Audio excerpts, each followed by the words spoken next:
Okay, we are going to get started here. Welcome, everybody. My name is Pam Thompson, and I am the manager of adult education. And our speaker today is Tiffany Enzenbacher. Tiffany Enzenbacher is manager of plant production at the Dana greenhouses of the Arnold Arboretum of Harvard University.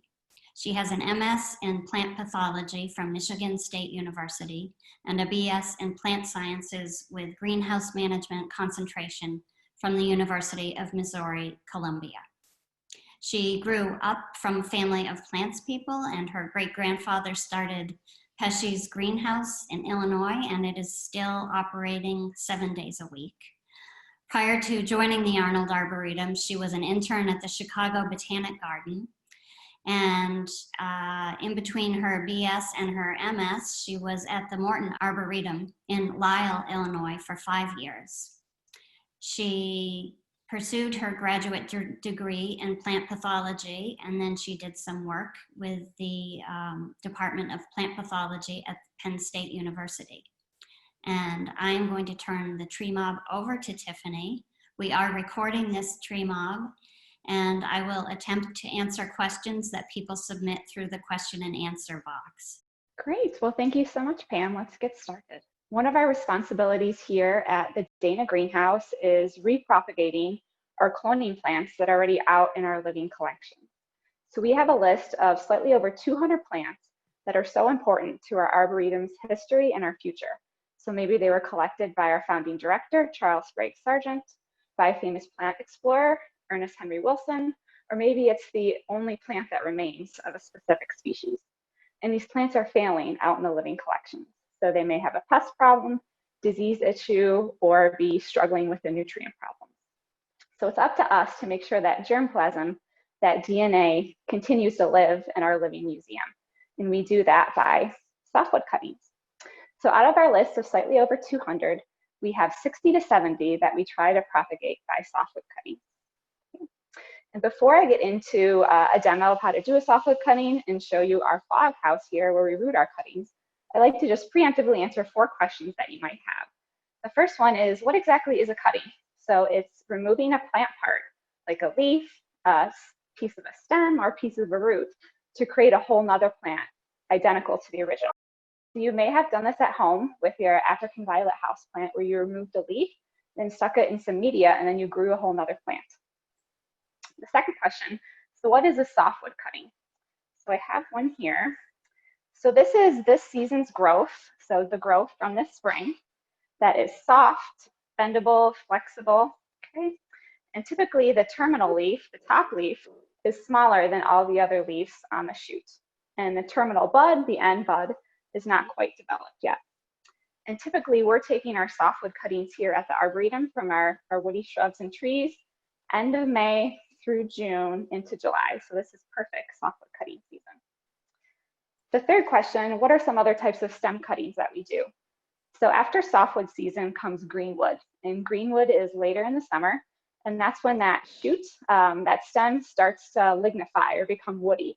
So there's a slight color change, and then the stem isn't quite as flexible as it is with softwoods. And then the third type of cutting is called a hardwood cutting, and that is much later in fall to winter, and that is when that shoot, that same shoot from this season, has started to completely lignify and become woody, okay? So it looks just like you would see old season's growth. And much of our conifers are propagated in this manner, such as firs or hemlocks, and rhododendrons are propagated by hardwoods as well. And we take our hardwoods all the way from the last frost, or from the first frost, until December into January. And then the fourth question, so why are we interested in doing cuttings?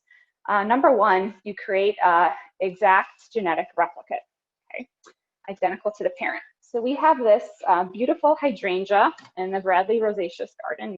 So this was collected by our founding director, Charles Sprague Sargent, himself in 1892 on an expedition to Japan. He collected seed, brought them back to the greenhouses here, germinated them. 5 years later, in 1897, he noticed one plant that bloomed earlier than the rest. He gave it the cultivar name Pracox. So in order to have that same early blooming characteristic, we have to take a clone of it. If we collected seed, it wouldn't be true to type, just like you're not the same as your parents. The second reason we take cuttings is for consistency and uniformity. If you take a cutting from a healthy plant, let's say you take 50 cuttings, you root them the same day, use the same root home run concentration. They will root at the same time in their container, their shoots will grow at the same time, and you'll have a very saleable crop. So for commercial grow, that's very attractive. And the third reason is to overcome seed dormancy and seed viability issues. When we're collecting out in the wild, we bring the seed back here to the Arboretum to process. Many times we do cut tests where we cut open that seed to see if there's a viable embryo inside. And sometimes we find that the seed is hollow.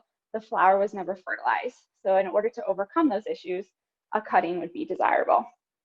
And dormancy, sometimes maples take up to 2 years to germinate and grow. And we can get a maple cutting to root in just several months. So that's, of course, the preferred method.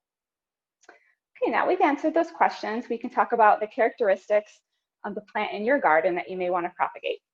The first one is it should be juvenile. So it's much more difficult to root cuttings from mature specimen.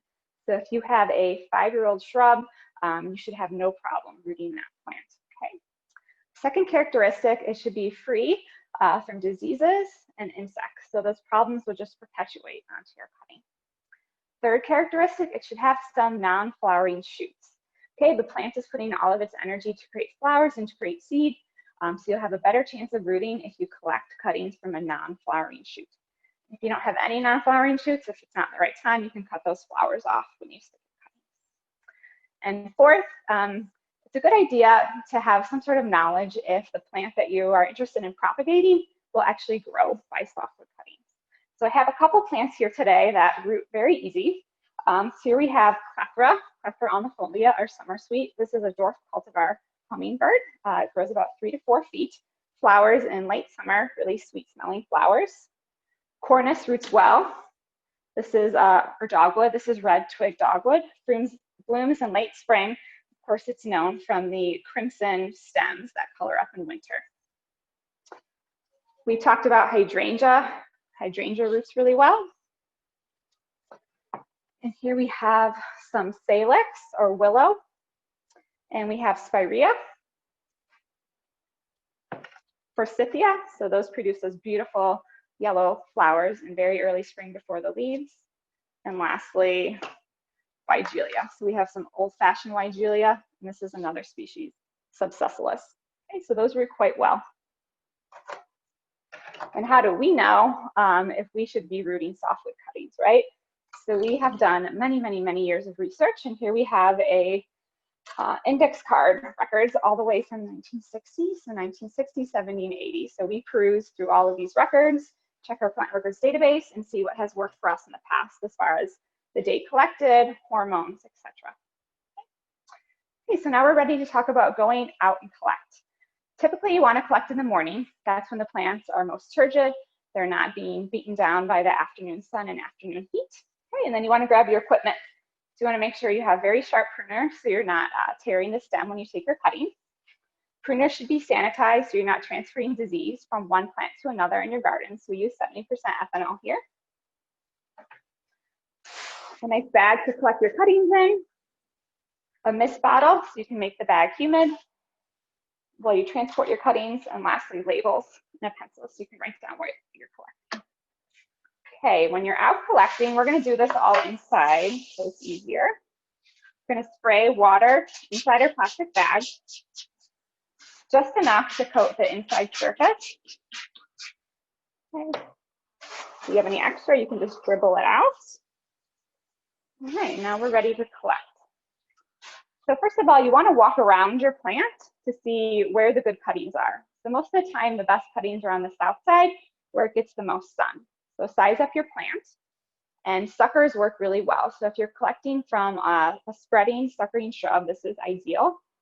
So suckers are what are coming out the base of the plant, or dormant epicormic sprouts. And also water sprouts work really well. So those are coming from the branches of the plant. Okay, much like crab apples have water sprouts.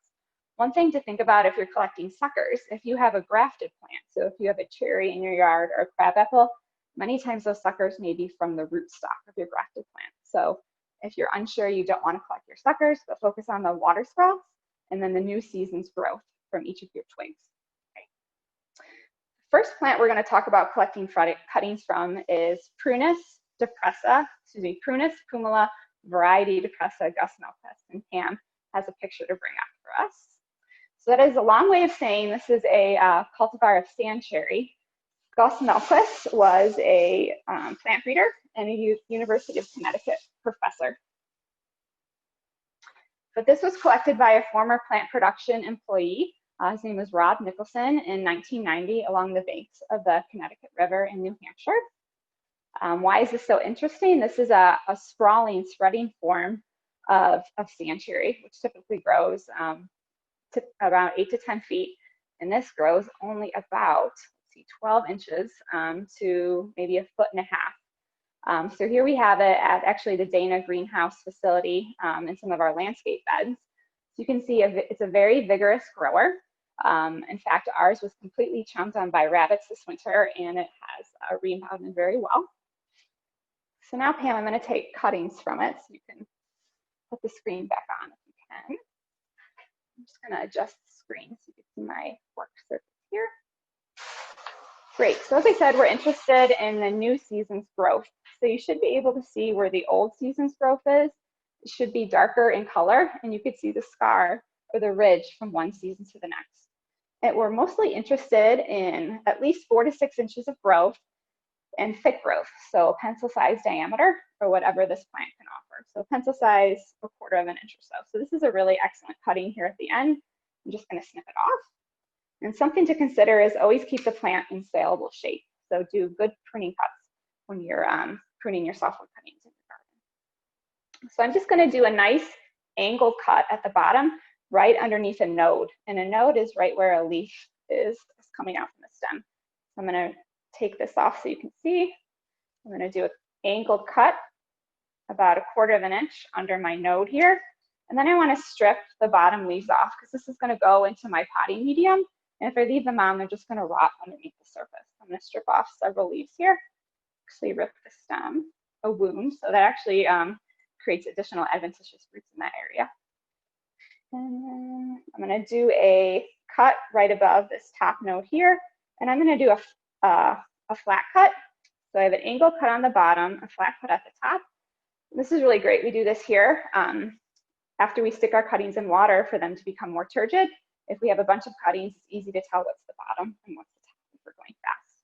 And then we also like to cut our leaves in half. So this helps reduce transpiration or water loss from the cutting until it can grow roots. And then it also allows us to stick more cuttings in a tray. So I'm just going to cut these in half.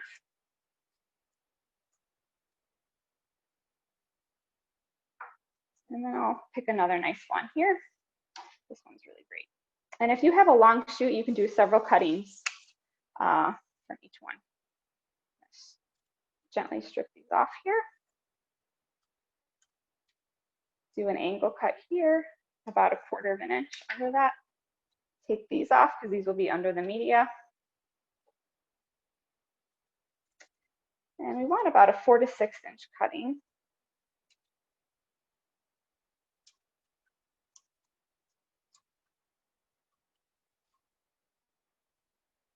Perfect. And if I were collecting these outside, I would just collect a big branch full, put it in my bag, seal the bag up so it creates a little humidity dome, and then keep that in the shade or the cooler until I was finished. Okay? So that is our Prunus pumila variety depressa gusnelquist. Okay, so I have 2 there. I have a label written. I'm going to stick that here with a rubber band. And then we like to soak our cuttings for at least a half hour to help them imbibe more water. So we let them sit sometimes over lunch, and then we stick in the afternoon. And if you're using the same container for multiple cuttings, we rubber band them to make sure we're not getting any cutting mixed up.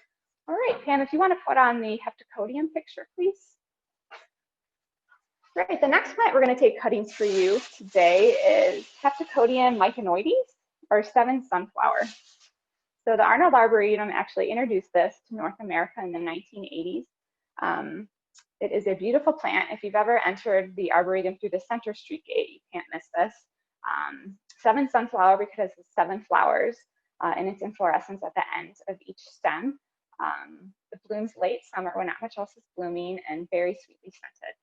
And in the fall, you can see those seed capsules there. Seed capsules are purple, purplish red, quite lovely.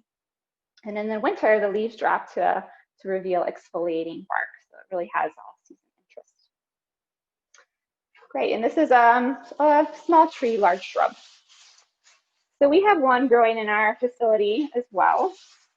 So I went and collected suckers. So those are Epicormic sprouts at the base of the plant. This plant was grown from seed, so I could do that. And here we have some really nice new season growth. Okay. So these are quite large, so I can make several cuttings out of these. So again, I'm going to do an angle cut at the bottom. Take off my lower leaves. And I want to have at least 2 nodes. So I'm going to cut directly above the second node here. And then these are quite large, so I'm going to cut these in half. Again, to reduce transpiration and allow me to stick more in the tray. Tiffany, we had a question about whether you would consider using a razor blade to get a cleaner cut, but you seem prefer the pruners. I do like the pruners. We have a smaller pruners that's almost like a scissor, so that's a great question. We usually use the larger scissors when we're removing our material from the tree or the shrub itself, and then we like the fine pruners for when we're doing our work inside and making our small cuts. So yeah, great point. And then another angle cut, about 1/4 of an inch. Remove these leaves. And I'm going to cut here. And a lot of time it is nice to remove this really soft growth because that will just die, and then you have to pinch that off later. So we do like to remove the really soft growth up at the top.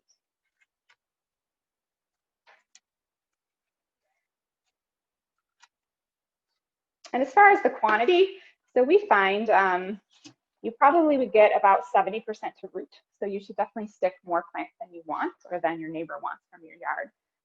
So at least 10, I would say.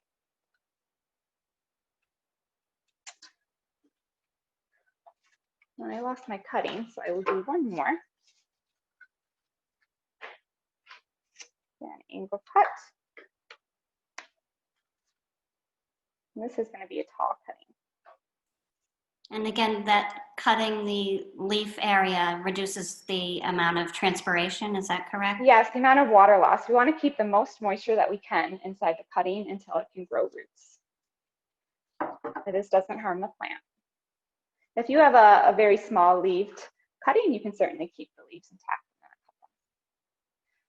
Great, so I have my label, I have my plants. Now they're gonna rest in the water. All right, so I did some cuttings ahead of time. So I'm gonna bring those out. So these have been sitting in the water for about an hour, and I did 8 of each to show you. Okay, before we get started, what actually causes this rooting? How do we actually get these cuttings to root? So what happens physiologically? So we've damaged the cells that we cut. All these cells die right at the edge. They form a necrotic plate, and the cells directly beyond that, the stem cells, start to de-differentiate and actually turn into root cells. So that's how we have adventitious rooting. And a lot of times the roots will actually come from the node of the plant. So that's why we're trying to stick a node into the potting. All right, so actually we're going to use some root hormone. So you should be able to find that at Home Depot or another readily available hardware store, or even online. We use both powder and liquid. So I'll show you examples of that. And why do we use root hormone in general? Plants have endogenous auxins or hormones that help with stem elongation and adventitious rooting. We're just giving them a hand. So this helps uniformity, and this helps to be a little more successful, especially with very hard to root species. Many of you have probably cut cuttings off a willow and just stuck them in water, and they rooted very well. So they have quite a bit of endogenous or inside auxins, but we really need to apply these for the plants that don't have as much as willows have. So here's the, I'll bring the camera down. You can see our root hormone here. So we have 3 different kinds that we use. So this is hormone 1. This is about 1,000 parts per million of our enzenbacher acid, abbreviated to IBA. This is typically what you can find at a store or online is 1,000, okay? And that works great for these really easy to root shrubs and trees, and perfectly for some other herbaceous plants. This is 2, so this is what we'd use for some a little bit more difficult to root plants. And this is 3,000 parts per million. And this is finally Hormodin 3. This is what we would use for our hardwood cutting after our cutting has lignified. So we need to use a higher root hormone concentration for that. And I poured a little bit into a cup, so always a good idea to pour into a cup instead of dipping your cutting edge into any of these bottles in case your cutting is diseased, has a virus, and you're not perpetuating that into your root hormone mix. Here we also use liquid hormone as well. So here we have some mixed up. This is KIBA. This is potassium salt of enzenbacher acid. We buy this as a powder, and we get this from scientific supply store, and then we cut that with water. Okay, so this is something you probably wouldn't be able to use, but we like to use a mix of powder and the liquid, and both of them work quite well for us. So I'm going to demonstrate both here today. So first we're going to do the Heptacodium. We're going to stick it in our oval planter, and the media I have here is a mix 1-to-1 of peat, 1-to-1 of perlite and sand. So it's a very porous media. Water's dripping out right now, so not incredibly moisture retentive. And we use this here at the greenhouse in our fog house because it is so humid in there, 100% humidity, and the cuttings would rot if we use anything other than that. So I'm using this to show you what we do here at the Dana greenhouse.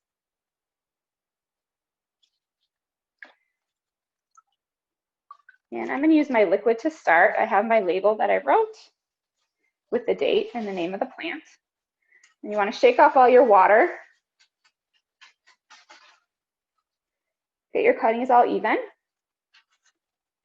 And then with the liquid, it's a 10-second dip. And I do it at least a 1/4 of an inch to an inch all the way up the stem. So I'll just tilt my liquid media.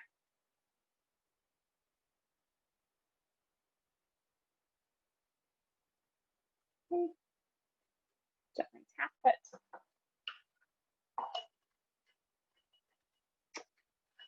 And you want to stick that cutting, either pre-dibble holes, so I have done that already. Making sure to stick that node, and I stick it almost an inch down. And then firming up the media around your cutting.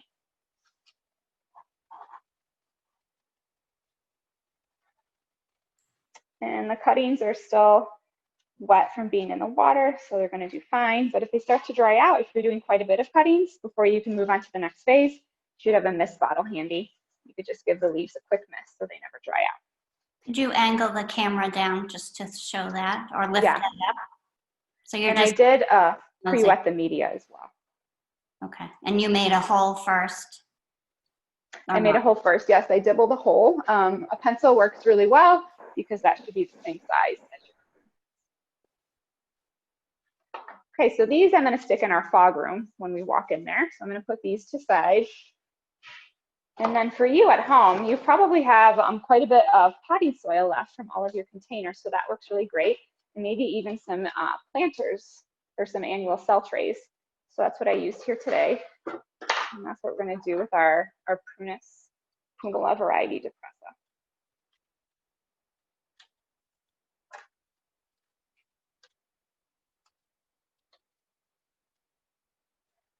Okay, shake off that water. Get them all even. And then you can coat, again, up all the way at the bottom or up to, I would say, a 1/2 inch or so of the powder.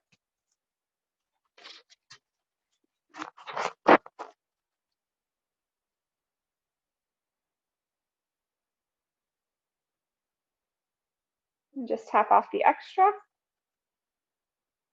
And again, this media is pre-wet as well and pre-dibbled. I'm just going to firm up around there. And I like to pre-wet my media so I'm not washing off the root hormone when I water it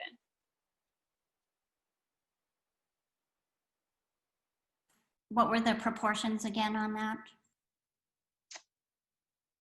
So this is actually just regular potting soil like you would use for a container that you would buy at the store. So it's very heavy in the peat. Okay. So I just watered it in advance. So it's peat, perlite, likely some vermiculite, and some pine bark. Okay, so these cuttings are ready to go. So you want to create a humidity tent for your plants at home.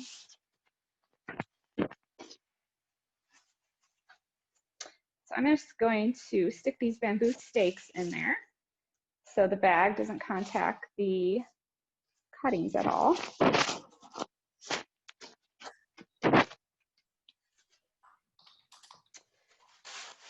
And my cuttings are actually starting to dry out already. So I'm going to get my mix.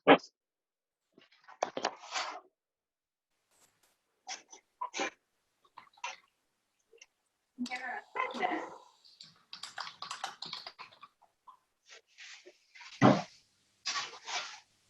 We'll put our bag gently over. And these should go in a north-facing window, somewhere where you're at light.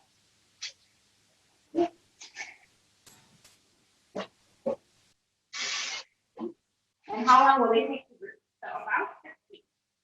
And you should refrain from hugging them, not hugging on them if you can. You don't want to sever any new roots that are starting to grow. But you should check the media to see if you need water and plant needs cutting need a little bit of mist throughout that time period.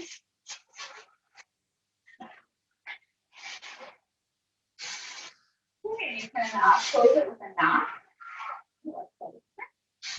But this bag works really well too, because it's not perfectly clear, so that will help with any of Tiffany, we're having trouble hearing you. Yes, I took out the other earbud because it was falling off, and I set it over here. We need that. I will hold it in. Thank you. Sure. So this is ready to go. So yes, about 6 weeks, and you should have rooting. Again, refraining from tugging if you can on the cutting. Once it's fully rooted, and you can tell it's actually rooted in the container with roots coming out the bottom of your flat, then you can start slowly acclimating them to ambient humidity.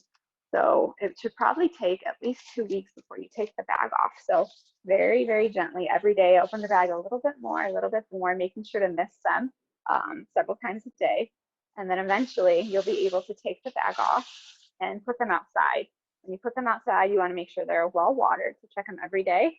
You probably want to give them a little mist to start. So I would start probably by misting them 2 times a day and then slowly weaning them off, keeping them in the shade. And then you can plant them this year. So if you are successful, which you should be, you could plant some this year. And then if you have anywhere to overwinter them, like in a garage, somewhere where it doesn't drop below freezing, you can save the rest to plant next year. Okay. Any questions, Pam, about the process before we move on to showing our propagation facility? Why don't they sell rooting hormone in California? You may not know the answer to that, so. I'm sorry, I do not know. Okay. I was wearing gloves. It's always good to protect yourself when you're handling chemicals. Yep. And just there was an anonymous question somewhere in the middle asking what kind of plants this technique is good for. And I just want to shout out to everybody that at the beginning of this talk, Tiffany showed us some examples of those plants. Yes, if you have a healthy tree in your yard, a healthy shrub, it would behoove you to look up in a search engine to see if it can be rooted by softwood, because sometimes you might want to wait till later in the season, even in the winter, and that would be the best times, like hollies and rhododendrons. Hardwood cuttings after the first frost or December, January would work really well. If you have a specific plant question, you could email that or send that to Pam, and I can answer that later. But this technique works well for many of our woody shrubs and trees. So I do have, how long does it take for the plants to root typically? So about 6 weeks is what we like to say. And then of course it takes much longer to sort of wean the bag off. I would say an overall process, you're probably looking at 2 to 3 months process. So our cuttings are really starting to, we're doing it right now actually. So this is our peak cutting season, and usually around September, we start to see a lot of roots coming through. We feel really comfortable moving them on to the next phase in our cutting facility. Okay. And one last question. Are there plants that do better just rooted in water, or would most plants just do better this way? Yeah, great question. Certainly you can just root plants in water. We talked about willow, but we like to allow some of that aeration to come in. So roots do need air, do need that aeration plus the water. So we like to use a really porous media.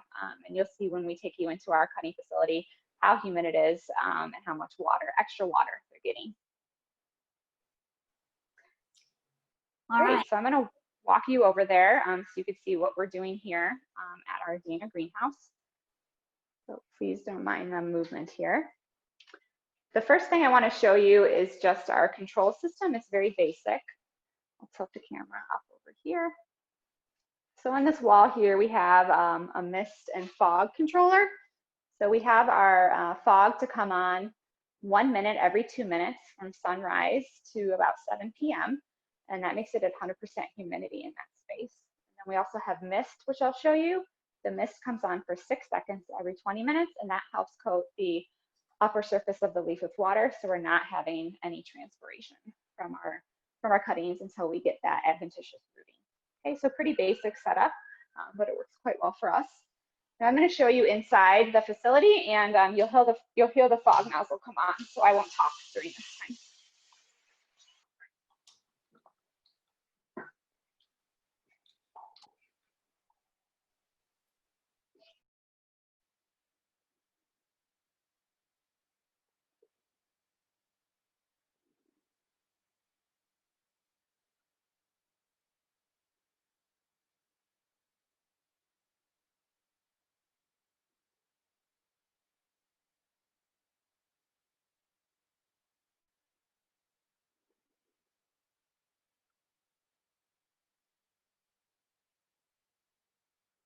All right, that was a long minute.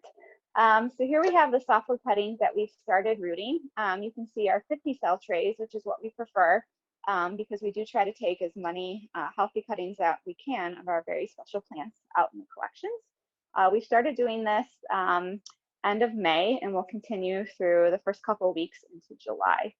Okay, so you can see the hanging assembly misters. Again, those come on every 20 minutes.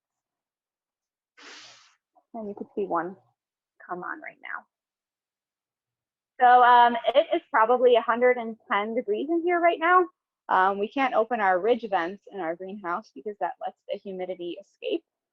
So it really does feel like the rainforest. So I wish you all were here.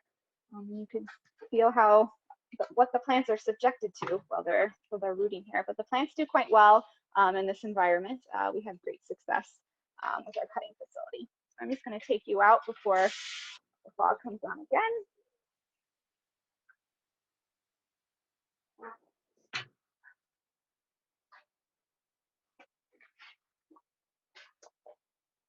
Okay, I think that's all I have. Thank you all for listening. This was great. Hopefully you learned how to stick cuttings in your own garden. And again, please chat with Pam if you have any specific questions. Could I ask you 2 more questions? Yes. Okay.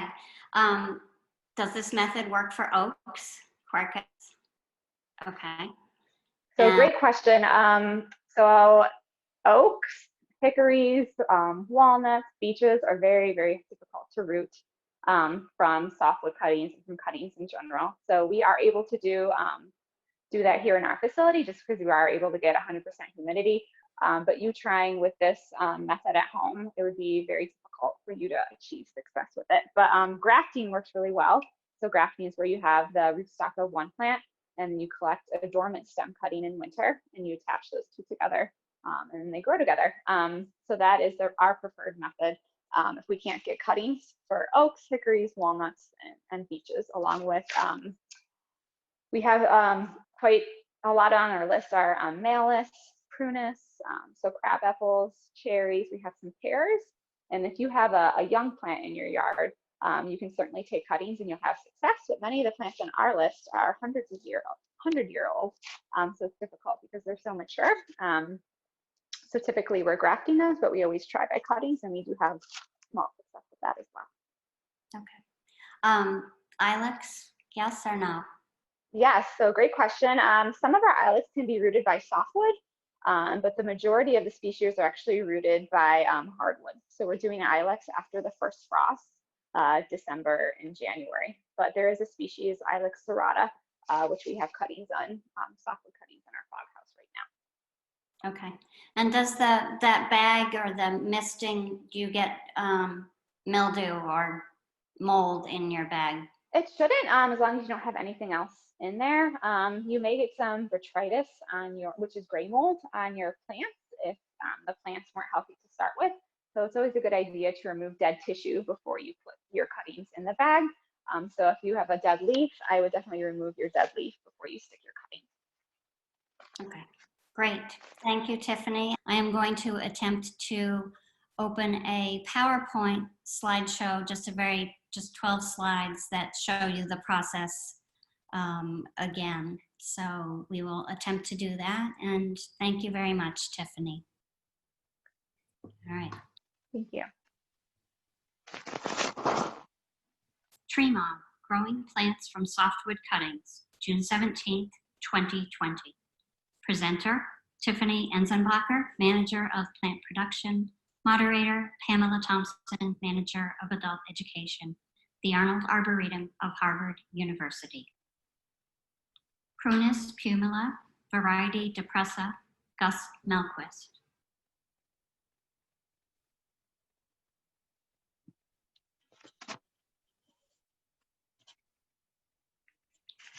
Heptacodium mycornioides, 7 sunflower.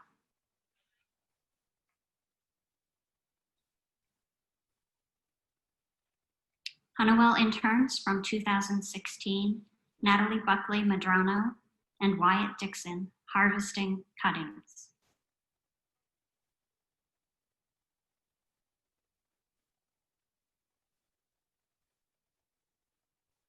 Honeywell interns from 2019, Grant Hughes and Lane Giesa, trimming cuttings.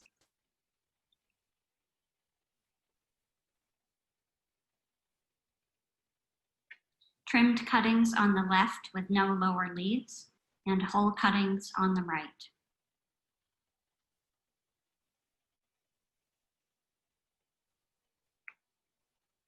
Trimmed cuttings soaking in a basin of water.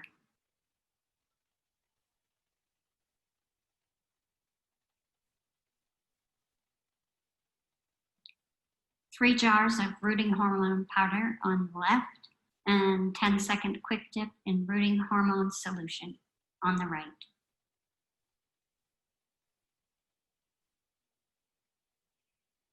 Softwood cuttings in a tray of growing medium. Cornus Cusa softwood cuttings stuck in growing medium in the fog house. Rooted Pieris cutting showing its bare roots that have developed through propagation. Containers of softwood cuttings in the fog house.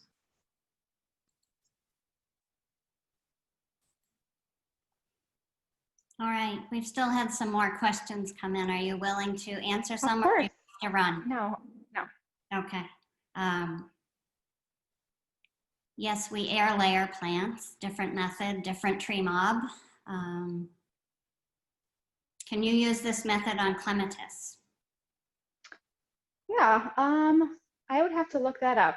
With it being so soft, I don't think it would have a problem. I would assume softwood, but I'll have to look at our records for that. But 95% sure, yes. Okay, thank you. Should they open the bag during the 6 weeks? Yes, they should. Yeah, so if you want to check on your cuttings to see if you need to spray any more mist in there, if it's humid enough, yes. And then after they've been in there for several weeks, you could start to see if there's anything, but I would really wait until you start to see roots off the bottom until you start pulling settling on them. Okay. For home use, do you recommend a bottom heat map for softwood cutting? No, it should be warm enough in your house. So typically we want the root zone to be about 70 degrees Fahrenheit, and it should be about that room temperature in your house. But certainly if you're doing hardwood cuttings, which is in the fall, winter, yes. Okay, thank you. You're trying to keep the upper surface of the stem cool. Okay. Would this method be the way to root a rose? Yes. Okay. All right. And have you ever used willow tree, some sort of decoction of willow tree as a growth hormone substitute? You definitely could. So that's a possibility. But we have just used the synthetic here. All right. When would we plant these cuttings in the ground? Yeah, so after you have acclimated them to ambient humidity, you've slowly taken the bag off, you've given them some mist, you've moved them outside, you're keeping them well watered, you're starting to mist them a couple times a day. When they're outside, weaning them off to once a day. They're in the shade. So I would say you want to do a fall planting. So typically we're doing our fall planting, I would say late September. You want to give them some time to root.